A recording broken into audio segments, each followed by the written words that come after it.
Okay, this slide is simply just saying that the slides or the content of the slides as of today is what we know to be true, and it could be subject to change later as new grant guidance, if any new grant guidance is provided. So I'm going to go ahead and go to the next slide. All right, this last disclaimer slide, I'll give you another few moments to review it, and then we'll move forward.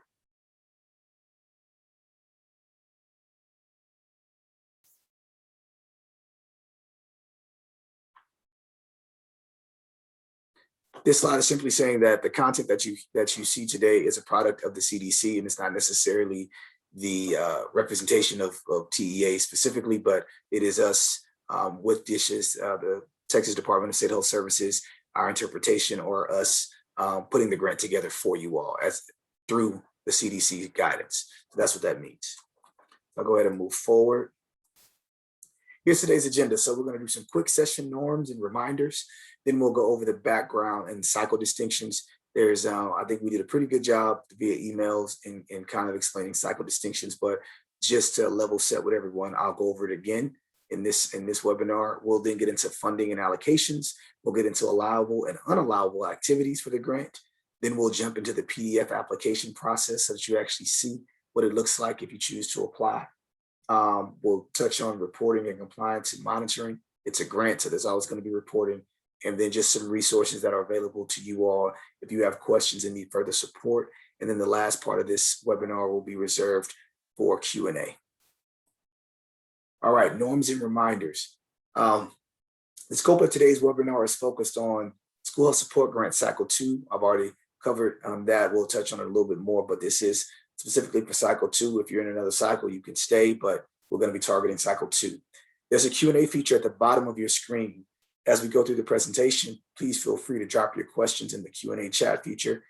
Nick and Matt, or myself, depending on where we are, might respond right then. If not, we will address your question, or we'll try to get to it at the end during the Q&A session at our segment.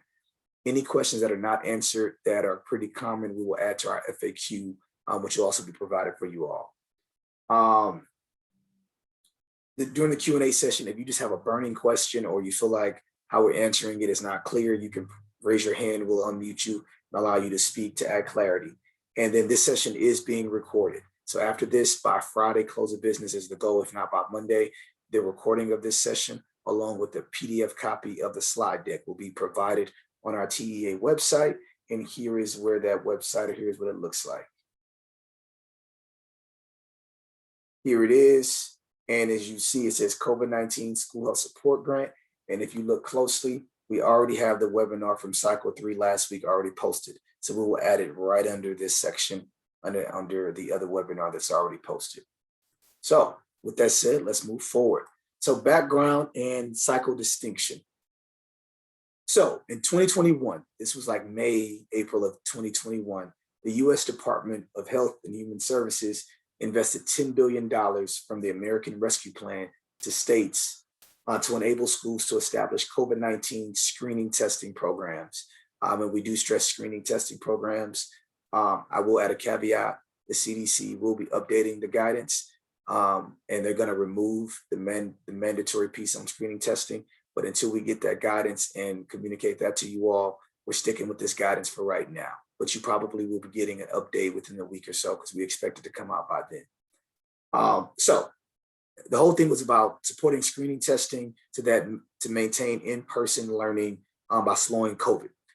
Test folks, students and staff members to identify who has COVID, remove them from your campus so that you don't have any outbreaks.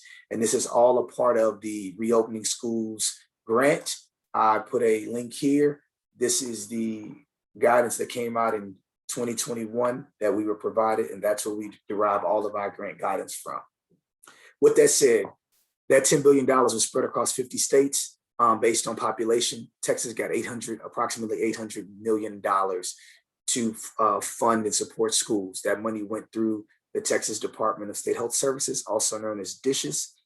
And out of that 803, we put it into two buckets. We took $221,800,000 and put that towards this specific grants to schools, or a school health support grant. And this is for public and private eligible school systems so that you all can apply and pull down funding to support you all for PPE, HEPA filters, CLIA waivers, and some other allowables we'll get into. So it's for you to actually get direct funds. Last thing here, we partnered with Dishes. So anything you see, we are in conjunction with the State Health Department, and things have been approved and run through them, through us, to make sure that we're all aligned with the CDC, because we want to be good stewards of federal dollars. Now, I just touched on briefly the grant. So here's how it is. There's the Reopening Schools grant. Texas got $800 million. We decided that it was best to take that $800 million and break it into two parts. The first part we broke it into, many of you've heard of, is called the K-12 COVID-19 testing program. This program or grant, this part of the grant provides school-based COVID-19 testing activities through the work of 6 approved vendors. You can go to our website and see who they are if you don't already know, which provide eligible public and private school systems with access to COVID-19 tests, antigen and PCR, and if you would like staffing support, contracted staffing support through those vendors to come and administer those tests. So that side of the grant is just directly for COVID tests from the vendors and for vendor staff and PCR and antigen. Though you don't get that money, it just stays in an allocated amount. You spend it and then we post it and you see how much is in your bank account that we kind of quote unquote manage. Now, this part of the grant that we're talking about today is the school health support grant. This is allowing you all outside of COVID tests to be able to apply and get access to other mitigation and prevention resources and activities. So that's what we're talking about. And these funds you directly get if you apply for it and are eligible. Now I'm going to move on to cycles. So TA has been asked to implement enhanced monitoring and reporting for the duration of this grant, which means through the spring. Which necessitates changes to previous grant processes and the application to ensure grant compliance. So CDC has this grant is very stringent. I'm sure Matt will get into it a little bit later when he goes over allowable and unallowable costs, but this grant is very stringent, very, by the book. It's not a lot of interpretation like other grants. And so we've been asked to do even a higher level of enhanced monitoring, even greater than what we did last year. And so because of that, we had to revisit all of the grantees in the grant process, and we broke everyone up into 3 cycles. The term cycle or cycle 3 might be a bit confusing. It does not indicate new funding. So because you're in a different cycle 2 or 3, this is not a new release of funds. It's still the same $221 million. It's an extension of the school health support grant from last year. So same funds, the grant was just extended an additional year. So we're stretching that money out, not over 1 year, but 2 school years. So that's what happens. And so because of that, we had to break LEAs and private schools into 3 different categories or to 3 phases, which is cycle 1, 2, and 3. Cycle 1, which is not you all, but just to give you some clarity. These are, when we say LEAs, we mean school districts or local education agencies, which are public school districts. These are LEAs that applied last school year. They received a NOGA that, hey, you were getting this amount of funds, and they were fully paid those funds from the NOGA. So they fully went through and got all the money that they were awarded or allocated. Cycle 2, which are you all. These are public schools or LEAs that applied, also received a NOGA, but were not paid last school year. So you have your NOGA, but you haven't been paid yet. That should be you today if you're a public school. Now, if you're a private school, you could be 1 or 2 categories. You're a private school, it was only 3 of you all, 3 private school systems that applied last year, received a NOGA, but you didn't receive your funding. Or you're a private school that's never done this grant, but you're interested in applying. All of private schools are in this cycle because you have to do a PDF application, because that's how we can best help you and support you. And then we have cycle 3. These are folks, we met with them last week. These are folks that never applied. These are only public schools. That doesn't apply to you all, so don't worry about it. Once again, there is no new or increased funding for this grant. So let me say this to be clear about the entitlements page. If you were to go to the entitlements page, you're going to see school health support grant. And let me make this bigger. You're going to see it for 2021, 2022. If you were to click there, This is a list of every single public school throughout the state of Texas and what they were funded when we broke up that $221 million. Now, anybody from that list that did not apply last year, did not apply at all, they were then just moved to a different group called Cycle 3, and that's how they populate this list.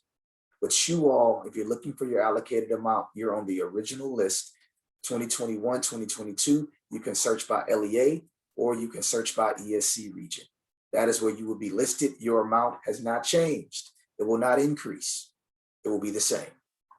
All right, moving forward. Cycle 1, I'm not going to spend time there. We've already talked about it. What's important for you all is Cycle 2. So you all are, once again, public schools that applied, were no good but not paid, or you're a private school in general, whether you applied or didn't apply. So here's what's important for you today for your next steps. Any LEA and private school, you will now be moved into a PDF application process that Nick is going to get into in a few slides. We're going to walk you through what that application looks like and how you apply for these funds. Some of you might be saying, but I applied last year. Yes, we know. You're going to apply again through this process because once again, we're under enhanced monitoring. We had to kind of streamline things. And so that's why you're going to just reapply. And then any private school that applied before, you would reapply. And any private school that has not applied, you would then apply if you're interested in it. The PDF grant application is posted on our grants entitlements page. Nick will get into that later. We'll walk through it, but it's here. You can search for it. The full details of this process were released last Thursday. You got an email and have the application process somewhat. It had the FAQ will be coming, and then we had a webinar link to come today. So we stuck with that. We're here today. It's 2 to 3 o'clock right now. So you're in the right place. Moving forward, I won't get into Cycle 3 because that doesn't pertain to you all. Now, important notice, the city of Houston received over $69 million separate from the state of Texas, from the federal government as a part of this grant to support public and private school systems within those city boundaries. The reason that is Houston, Los Angeles, New York, Chicago, and I want to say Philadelphia all got a separate pot of money because those cities have a higher need based on research and data. So if you were to go to the website that I posted and you look, this is all the funding, all equals $10 billion at the bottom. But if you look, Texas, we got the 803 million. Let me make this bigger. Texas got the 803 million.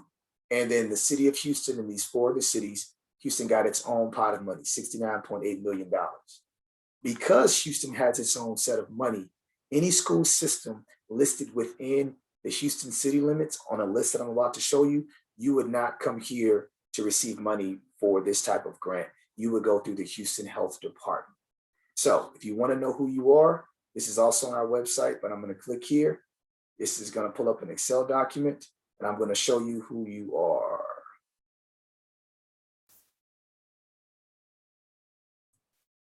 That's not you. Let me go back to it. Oh, and I have too many things open. Here it is.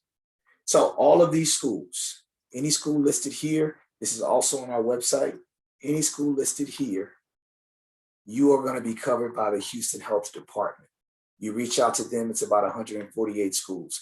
Please reach out to them. It's public and private school and charter schools listed on here. Please reach out to them and they will be able to help you. That list is also on our website. I will go back real quick. I'm going to move pretty quick here. If I were to go back and go to our website, you all are listed under K-12 testing program. The list is right here. School systems supported by the city of Houston. That's where you will find out your name if you want to go back and see if you're on that list. You all are going to reach out to, let me skip back forward. You're going to reach out to the Houston Health Department, and here's their information right here of who you're going to reach out to. That information is also listed on our website. It is under other resources, Houston Health Department COVID mitigation support and resources online. That's also under the K-12 COVID-19 testing program. So all of these resources are listed for you. All right, gonna move forward. Funding and allocations. the part that we like to hear. All right, LEAs or public schools. The school health support grant was calculated with a per pupil formula. That's hard to say, per pupil formula at $38.57 per student based on the 2020 PEMS data. That's the data that we used based on last year. That's not going to change. So that's how it was done. So with that said, that's how you can calculate how much you received. Private schools. So you would times the number of students you have from your 2020 PEMS data times 3857. You should come at the same number approximately, if not spot on. Private schools, and keeping this consistent, allocations for you cannot be determined at this time because TEA does not have a comprehensive enrollment data for all private schools. We don't have it. So what's going to happen is private school allocations will be added to the eligibility list after applications are submitted. So once you submit your application for a private school, you're going to have to indicate your current student enrollment. And then based on what you put in the application, we're going to multiply that times $38.57. And that will then be your allocated amount. But we don't know because we don't have jurisdiction over you. We don't know how many students are enrolled. And that should be students the age of 3 through 21 because they're covering pre-K kids that are commingling through 21-year-olds who can still be in high school, that age range. All right, so with that said, here's the entitlements page. Here's where you would find that information. If you're a public school, private schools will update you and add you as you apply. Last thing for private schools specifically, well, there's gonna be some other things, but this is very important. If you are a private school, and if you apply and you accept these funds, you will become a recipient of federal assistance, making you subject to specific federal requirements. We know that that's a big thing for private schools. So if you take this money, you will have to answer and report and adhere to additional federal reporting requirements and all of that. So whatever that means to you in terms of what that looks like in real time and what that will add to you all's day-to-day work and what have you, if you accept these funds and you apply, that's going to be applicable to you. So just wanted to make that known.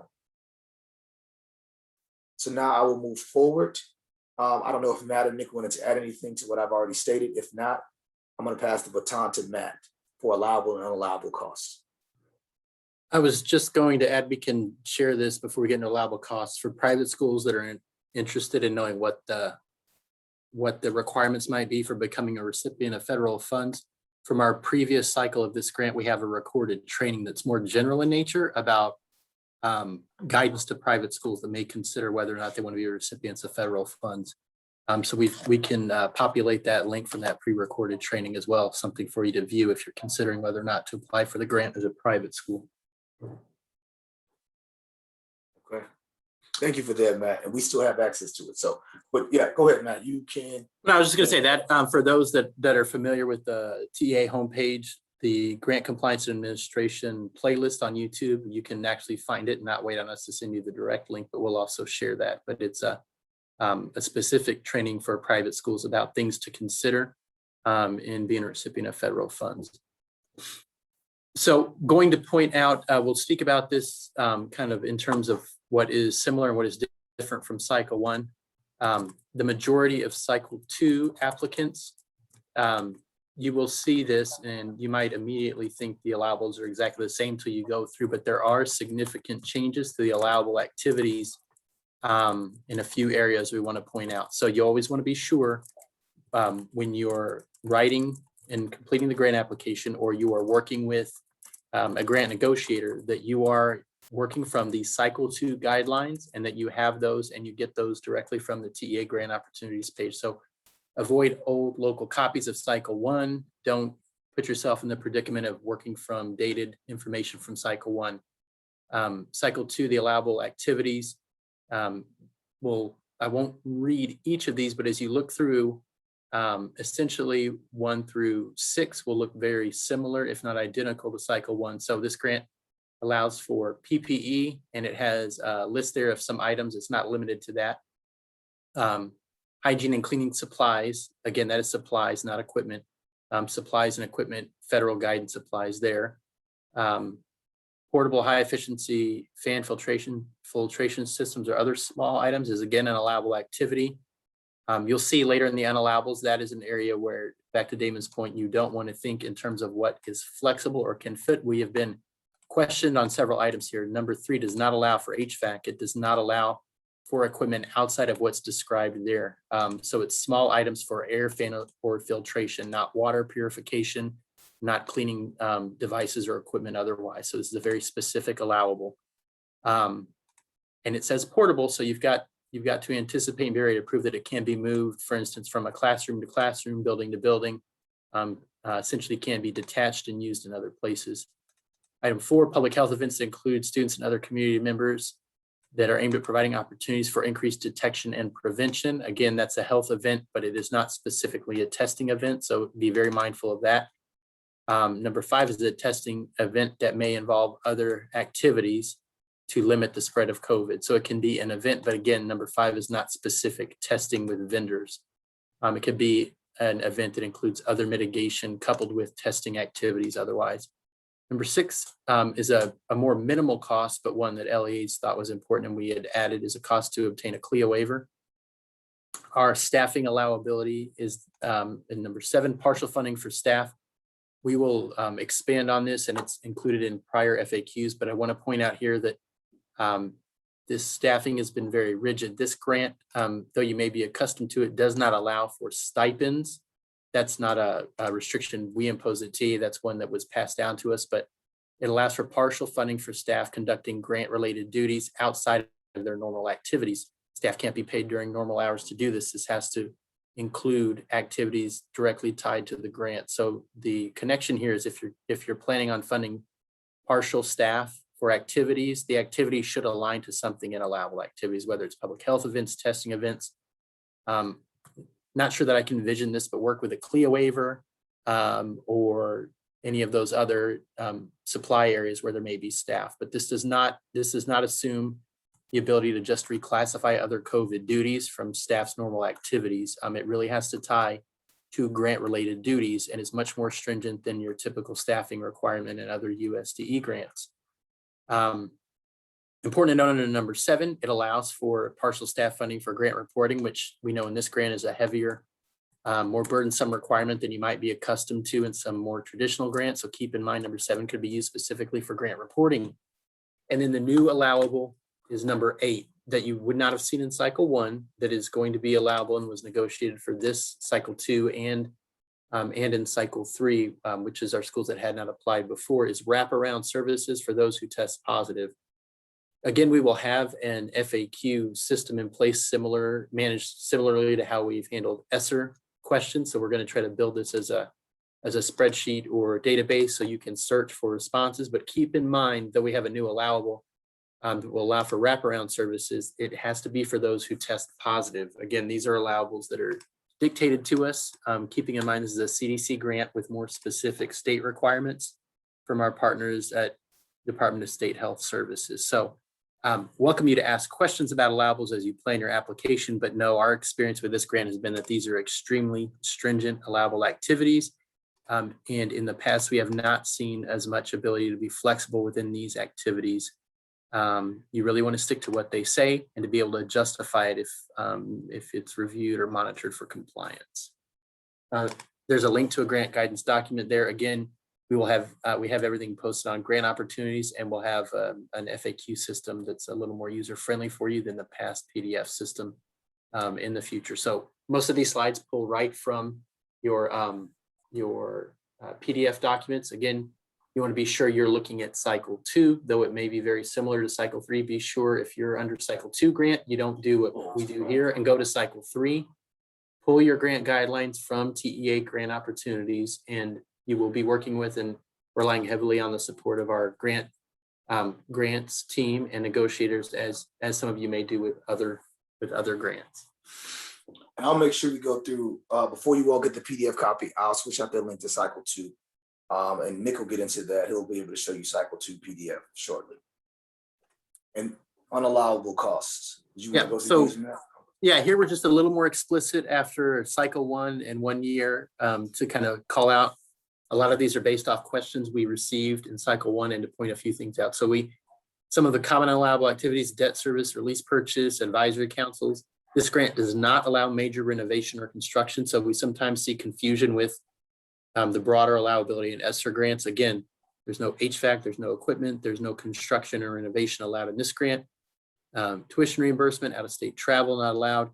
COVID-19 testing kits, turnkey, and related support services was allowable for cycle 1, is no longer allowable under this grant. So we gained some allowable uses of funds, and we lost the testing with what we call outside vendors. HVAC systems, not allowable. We've seen some requests portable air items that attach to HVAC. Again, that's a justification.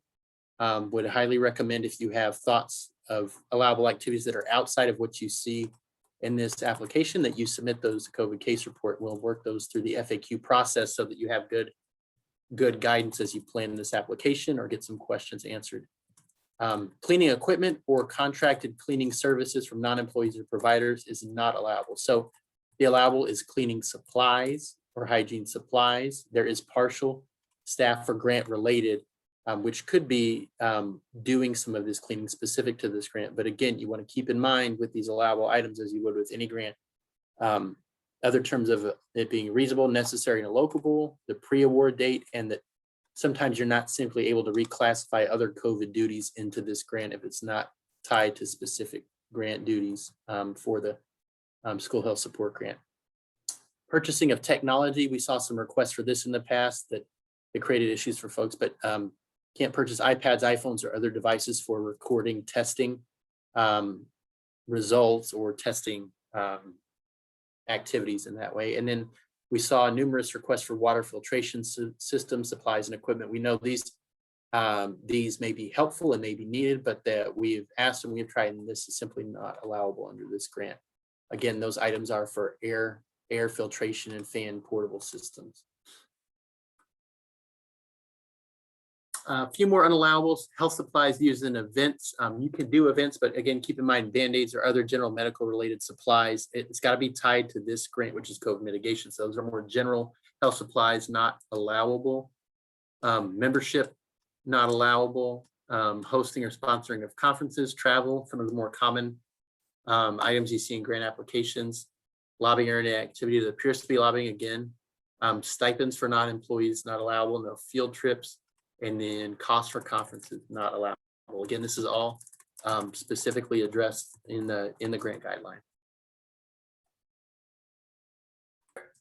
Okay, well, thank you for that, Matt. I don't know if you want to add anything else, Matt. If not, we'll jump back to Nick to go over this PDF application process. But did you have anything else you want to add, Matt? No, again, I just want to reiterate that this, other than private schools that may be new to this program and consider applying, Cycle 2 is generally a group of LEAs that are familiar with Cycle 1. We know who you are. We have your contact information. So we will be operating a larger FAQ to answer your questions. But if you have questions, you send them to COVID case report, and we will start to build out our guidance from last year to kind of answer some of your questions. So we'll tackle some of those later, but keep in mind, you will be using the grant opportunities webpage in those documents when you apply for the grant, and to send your questions on allowable or other items so we can put them through our FAQ process and get to your questions a little bit more expeditiously. Okay, now we're going to turn it over to Mr. Nick Davis, one of a PDF application process. All righty. So this is, as Damon mentioned, in comparison to Cycle 1, which was in Qualtrics, Cycle 3, which is now in eGrants, Cycle 2 is a PDF application that includes two components. So there's this first application part here, which is PDF form, and then there's also an Excel document that has to be provided when submitted to the grant applications email that's listed there. But Damon, if we can go ahead and go to that grant opportunities page, let's kind of walk through resources and stuff here. So you'll type in here, you can type in Cycle 2, or since you know the specific grant name, you can explicitly put it in there. But you'll scroll down. This is pretty far down the list here, but you'll see 2022, 2023 COVID-19 School Health Support Grant Cycle 2. A lot of our LEAs are very familiar with this, this is our kind of our standard grant process here for PDF grant applications. You got the program information here, which has kind of the broad description of the program. Eligibility, we'll take a look at that eligibility list as well. It's listed in this in the grant opportunities page. We've got the authorizing statute here. Funding information for cycle 2. We've got the amount here. We've got everything listed there in terms of total funding available for the folks that fall within cycle 2. Application support information. So we have our general fiscal guidelines, provisions, lobbying and department information here. This is always a good reference to take a look at if you have any specific questions regarding some of the provisions and just general fiscal guidelines of the grant. There's the program guidelines, which this one is specific to cycle 2. So this one is the one that is applicable. So as you're referencing allowable uses of funds or questions around administrative, the percentage of administrative costs and all those general things, that is all listed within this this program guidelines document here. And so you can see kind of the direct admin, you can see indirect, and there is specific information housed within here for specifics regarding private schools that choose to apply for this particular program. But if you scroll down, Damon, a little bit to we have program requirements here. And then if you scroll down further, you'll see all of the allowable uses and whatnot here that Matt just covered right there. So you have all of those listed. You'll have the unallowables that were also listed. So this is kind of your one-stop shop for any questions you have regarding allowability, any program or fiscal information or questions that you might have. This is a good reference to start. But as was previously mentioned, if you have any follow-up or need additional guidance or just want to have a discussion about something that you're not unsure about, always reach out to the COVID case report email, which we'll have shown here in a bit. We'll always kind of make time and get those FAQs posted and stand up a process much like we have for ESSER, where it's kind of a more constant flow of updates and it's a little bit easy to search and walk through. So with that, we'll kind of back out and go back to the grant opportunities page, and we'll go actually take a look at the PDF application as well as the Excel application, or the Excel piece as well. Yeah. All right, so down below all of that, you'll see application part 1. So if you'll click on that, it'll take you to a PDF application here. And so this is part 1. There are 2 parts. You have to submit both application part 1, which is this PDF, as well as application part 2, which is an Excel document, which is your budget piece here. But you will put in all of the information here. You have, for folks that are, having to apply for this grant because we've transitioned to another system, you're going to put original grant application type as you're applying for the grant again through our normal grant process. Then you'll have your applicant information, which is your basic LEA or private school information. Then you have certification and incorporation, which is our pretty standard language here regarding, acknowledging all of the different resources and the provisions and guidelines and certifications required of federal grants. Then you have shared service agreements, arrangements for ESCs that are applying on behalf of a shared service agreement group of LEAs. We'll just keep scrolling down here.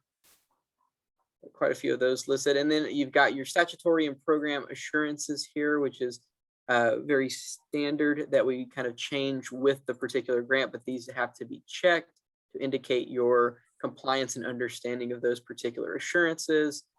We'll keep scrolling. You have equitable access and participation there as well. And scroll down just a bit more. And then you will also submit your amendments once you kind of have your initial application. All of the amendments that you choose to make to your original application will be done via this document as well. And so you will be able to put the purpose of the amendment, the amended section that you're wishing to change, and then there's instructions above this piece where amendments must be submitted via email. to grant applications at tea.texas.gov. And then there's some following pages are required to be submitted for an amendment. So kind of read that carefully as you submit amendments to ensure that there's not anything that you're missing or something that our grant folks need that you didn't submit when you email grant applications. So that takes care of kind of the first part of the application, but then there is what we call application part 2, which is an Excel document. So we'll go ahead and pop this open as well. And we'll kind of walk through it as well. All right. So in here we have, this is second part, which is, as you know, a lot of LEAs who do grants, PDF grants with the agency are well aware that this is common here. This is your budget component of the application. So you will go in to all of these particular tabs. So there's 6100, 6200, 6300, all of the different tabs indicated at the bottom of the Excel. Sorry about that. It clicked on You're something. good. It happens. It happens. You're good. Let me just go back to grants, opportunities, and just, there we go. We'll just open it back up. Yep, there you go. All right. And so you'll have all of the tabs down at the bottom: 6100, 6200, 6300, 6400, and then 6600. And so you would indicate inside of here for your what you're intending to use the funds for. You'll give a description. You'll also be able to indicate on these, you'll be able to indicate the pre-award costs, which pre-award for this program is May 1st of 2021 to the date of application submission. Your grant costs themselves are from the day of submission to the end of the grant period. So there's kind of a delineation there between pre-award and your general grant amount that's budgeted, but you'll specify and put a description in here for the cost. I believe that there's calculation built in, so it kind of auto calculates everything that you submit. Make sure to put whole dollars. Do not put cents. It should be whole dollar amounts for your district inside of here. And it does the math there for you.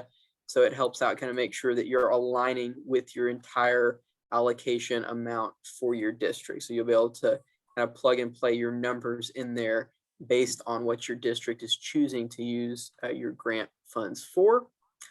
And then you'll get at the very end, it'll be a budget summary that pulls all of the information from the other components over into one just budget summary that outlines all of the program costs, the administrative costs, your budgeted costs, as well as your pre-award costs for the grant for the particular object codes that they're being used for this grant. And so this has to be completed in its entirety for what your LEA is choosing, or your private school is choosing to apply for in terms of your allocation amount. And this has to be submitted in tandem with the part 1, the PDF component of the application. Those will both be submitted together to, I believe, grant applications at tea.texas.gov, and make sure that you have, again, completed all of the components required, that you have checked everything before submitting that in. And then it'll be sent in to us, be assigned to your negotiator, your assigned negotiator, and then TEA's normal negotiation process with these PDF applications will begin, and your negotiator will work with you to walk through that particular process. Again, the additional details here, again, the pre-award is back to May 1st of 2021.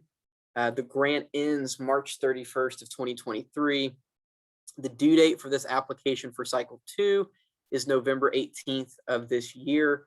The last day to make an amendment to your application is January 3rd of 2023. Again, this is federal money from the CDC that went to Texas DSHS, and subsequently, as we are the pass-through entity for that. Direct administrative costs, TA permits applicants to budget reasonable and necessary direct administrative costs for this grant program. This is meaning no more than 5% of the total grant award for direct administrative costs for this program. Indirect LEAs for y'all, it's equal to your current approved restricted indirect cost rate for this federally funded grant. So it's a district at the district. It's what's been approved by your board and went through your normal process there for your federal grants. Private schools, you may claim a maximum of 8% indirect cost as authorized by 34 CFR 76.564 C2. It's a federal regulation that sets a cap for private schools on their administrative costs. All right, and that'll take care of the application portion there, and we're going to move into reporting and compliance. So recipients of the Cycle 2 School Health and Support Grant will be required to submit monthly expenditure reports. These will address grant activities and report on financial and expenditure data that your district or your private school utilized during the reporting period that's indicated. These are done monthly. They're done via Smartsheet. And generally our cadence is to send these out every month, usually around the middle of the month, about the 15th. And you have approximately 2 weeks to complete the report. If you miss the deadline for any reason, you're just going to roll what you would have put in that monthly expenditure report into your next monthly expenditure report to make sure that you're capturing all of your expenditures that you need to report on for this particular grant. Annual progress reports might later be required by TEA, so that's always a possibility, and you would be required to submit data to help complete what we call an APR, an annual progress report, or any final report towards the end of the grant. And as Damon's kind of been talking about throughout this, as well as Matt, we were under some enhanced monitoring and reporting requirements from DSHS regarding this particular grant. And as a result of this, school systems are required to thoroughly track all expenditures and keep a record of other applicable documents. Documents must be readily available upon request. There is always the potential that as a result of enhanced monitoring and reporting, and at the request of DSHS, we might be required to sample districts, grab information and documentation from you and do a review process to verify allowability of those particular costs in line with the program guidelines. And so these are always options that are there, and you just need to keep documentation at the local level to ensure that you're able to comply with any information requests that we might ask, and just be really clear that you're tracking these and making sure that you are in line with the allowable use of funds for this particular grant. Because as Matt mentioned, this is a little bit more stringent than a lot of the other stimulus money that is currently out there that has quite a bit of flexibility built in. It's a little bit more interpretation. What we're finding with enhanced monitoring is that it's not really super flexible. It's very specific, and there's 8 very stringent kind of allowables within the program itself. And so just be cognizant of that, keep good documentation at the local level.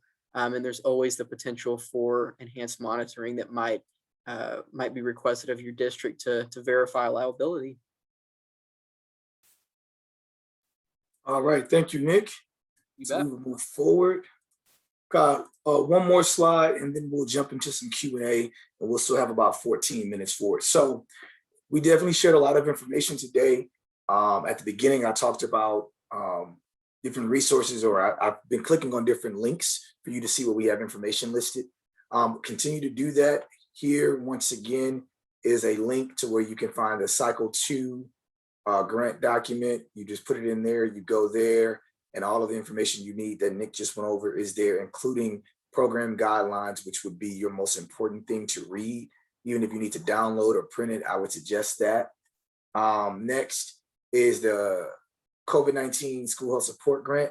So we have a grants website, but then also on our COVID-19 website, we're going to be adding for this year more of the links so that you all have it in 2 different places. We already have put up here the webinar recording for Cycle 3. We'll add Cycle 2, the recording and the PDF of the slide deck. And we're also going to add the program guidelines and then probably a link to the grants page. So we're going to be adding more documents and information there within the coming business days. So that's that website. Once again, we have the TEA Grants Administration website where you can find your grant negotiator and just different information there. And then lastly, these are two email addresses, COVID case report at tea.texas.gov. And then there's the grants at teatexas.gov. I would say email both.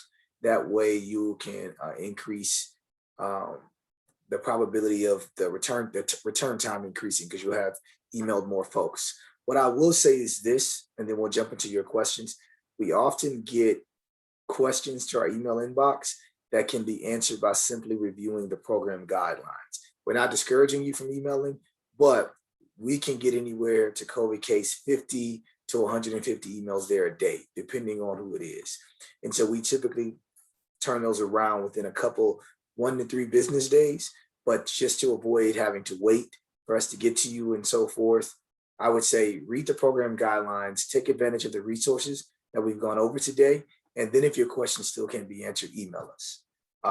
Just trying to, as we used to say in school, ask 2 before, ask 3 before me, something like that. We used to say just something similar, just using your resources is all I'm trying to say there.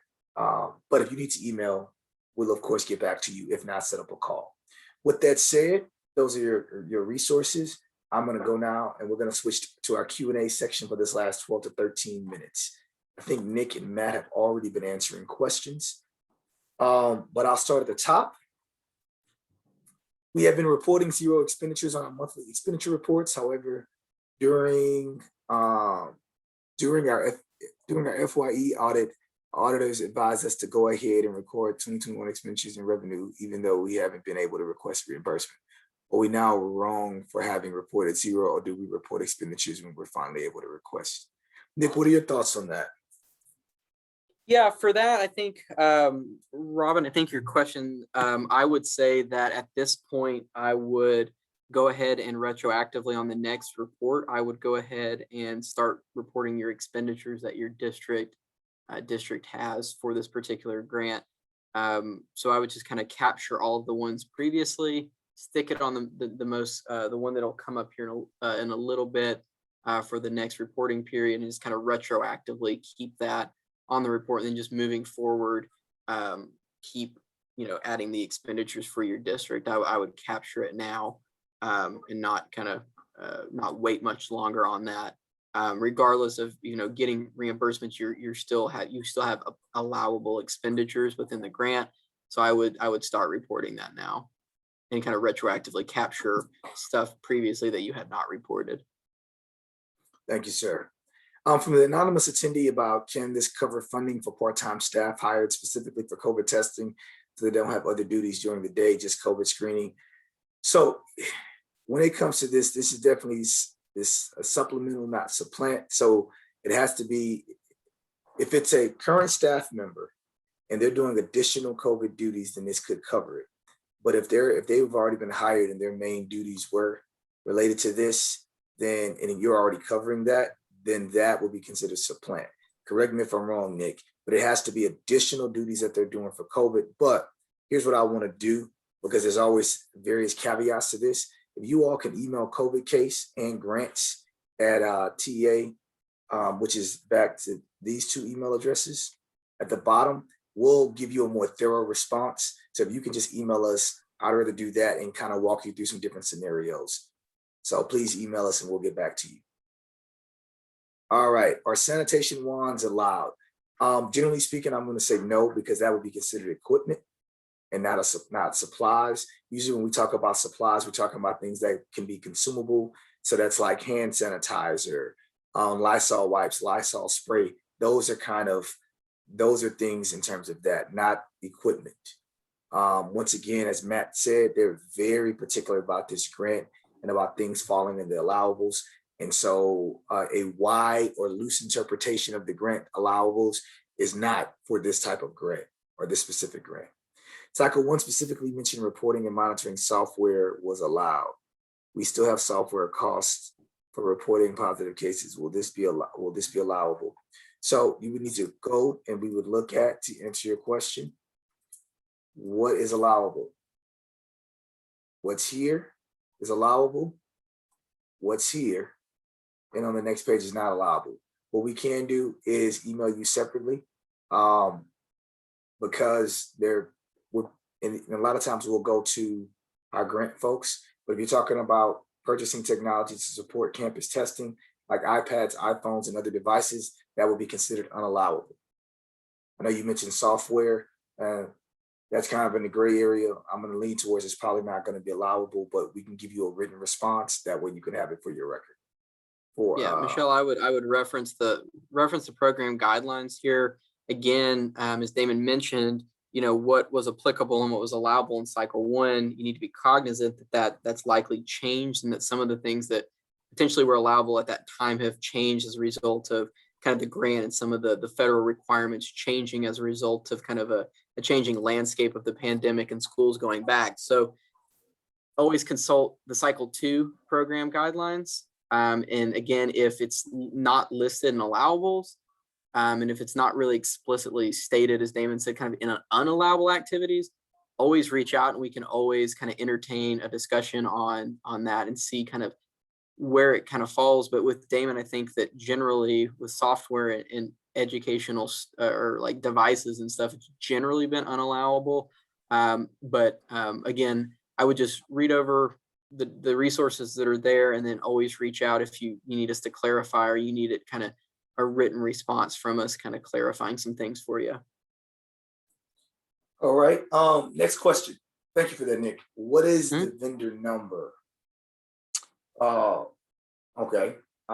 Please go over the amendment part again, please. We wrote the grant and then amended it, but never got the money. Would this be our second amendment? So this isn't going to be, Michael, this isn't going to be a second amendment. This is a whole new grant application. So kind of the stuff that was done prior at this point is moot because of the initial short timeline before the grant extension. So we're not considering this like an amendment. This is a application through our normal federal grant process, and you'll make amendments through our typical grant process as well. For cycle two folks, it'll be in PDF and Excel. Again, for cycle three folks that might be on, that's going to be through eGrants. And so we're not considering this to be an amendment. You're going to need to reapply for the grant. This is not an amendment. You would apply, get your application negotiated, approved and whatnot, and then you would be able to amend. And then at that point, that would, if you make an amendment, after you get your NOGA and your application done, there's your first amendment, then you make another one. That's when the amendments kind of start. But we're not considering this a second amendment. We've kind of kicked the process out of our emergency kind of grant process for COVID programs into our normal federal grant system. So yeah, we're not considering this to be a second amendment. Michael, you'll have to apply through cycle two through the PDF and the Excel. And then after that, you'll be able to amend that application at the discretion of your district. Thank you, Nick. Lori Burton. Bruton, sorry. I'm assuming that since we are reapplying for funds, the prior NOGA is invalid. If so, can we apply for the full amount? Yes. So with your new application for this PDF, you can apply for you are entitled, if you apply, to the full amount on the entitlements page or to your full allocation. So yes, you can apply for that full amount. If your full amount was $100,000 and you only applied for 80 last year and you want that extra 20, you would never pay. Go ahead and just apply for all of it. You'll get the new NOGA and it'll say that. Nick, did you want to add anything?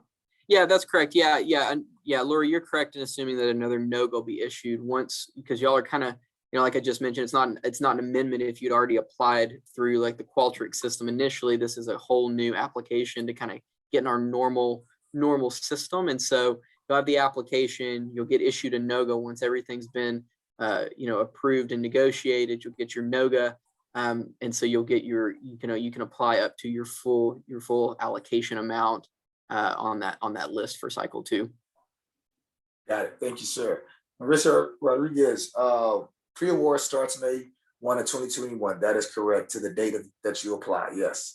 If we are in cycle two, which date do we use to end the pre-award? It would be, so that's a great question. They want to know, is it their first time they applied or when they applied now? Because you would never pay, the clock would start over until you would go from your pre-award May 1 to when you apply now. Nick, correct me if I'm wrong, but I think that's correct. Yeah, that's correct. Yeah, since you didn't get paid and since it was, the process there, and you got a NOGA, but you didn't get paid because it was such a short window, it's going to be pre-award to your new NOGA date through our normal federal process, grant application process. That's going to be your pre-award. So May 1/21 until your new date of submission, Yeah. All right. So we answered that one live. Next one, does pre-award need to be the same amount as last time, or what you have spent so far until the application is submitted? So Yeah, on this one, since the potential your pre-award timeline gets extended, it's very likely that your pre-award amounts are gonna change from your initial application because you have a bigger pre-award timeline. So it doesn't have to be the same as last time, but you do need to be very cognizant of stuff that you're wishing to charge to pre-award with that new timeline in mind. And it doesn't have to line up because it's going to be different timelines and different dates since we've transitioned over into this our normal system. So good question. Anonymous attendee, is there direct guidance on these web pages regarding no longer participating in the program? So if you're no longer interested in participating in the program, then you just simply wouldn't apply because you weren't paid. Regardless of who you are, if you were an unpaid LEA from last year, we haven't issued you any funds. That's why you're in this cycle. You would just not apply, reapply. Now, if you want to email us, it would be great if you just want to email COVID case and simply say we're X, Y, and Z district, and we're no longer going to be participating in cycle 2 of this grant. That's great, and we'll document it. So just email us COVID case saying that you're no longer interested. But beyond that, there's nothing else that you needed to do at this point, unless you've gotten some specific emails from us because you were part of a review that we did with the state health department. Then you would still be required to report some things. But if you were drawn and you've turned in whatever reports that you've had to do, if you had any, then you're good to go.